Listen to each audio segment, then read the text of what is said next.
اے چادر میں لپٹنے والے، اٹھو، اب خبردار کرنے لگو اور اپنے پروردگار کی بڑائی بیان کرو، اور اپنے کپڑے پاک رکھو اور شرک کی گندگی سے تو الگ ہی رہو، اور اس نیت سے احسان نہ کرو کہ اس سے زیادہ کے خواہاں ہو، اور اپنے پروردگار کی خاطر صبر کرتے رہو، پھر جب سور پھونکا جائے گا تو وہ دن مشکل کا دن ہوگا، یعنی کافروں پر آسان نہ ہوگا۔ مجھے اس شخص سے سمجھ لینے دو جس کو میں نے اکیلا پیدا کیا، اور میں نے اس کو بہت سا مال دیا اور ہر وقت حاضر رہنے والے بیٹے دیے، اور اس کو ہر طرح کے سامان میں وسعت دی، پھر بھی لالچ رکھتا ہے کہ میں اسے اور زیادہ دوں۔ ایسا ہرگز نہیں ہوگا،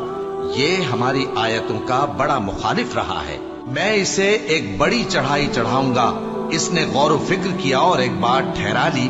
یہ مارا جائے، اس نے کیسی تجویز کی، پھر یہ مارا جائے، اس نے یہ کیسی تجویز کی، پھر اس نے نگاہ کی، پھر تیوری چڑھائی اور منہ بگاڑا،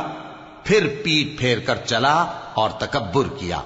پھر کہنے لگا یہ تو جادو ہے جو پہلے لوگوں سے برابر ہوتا آیا ہے،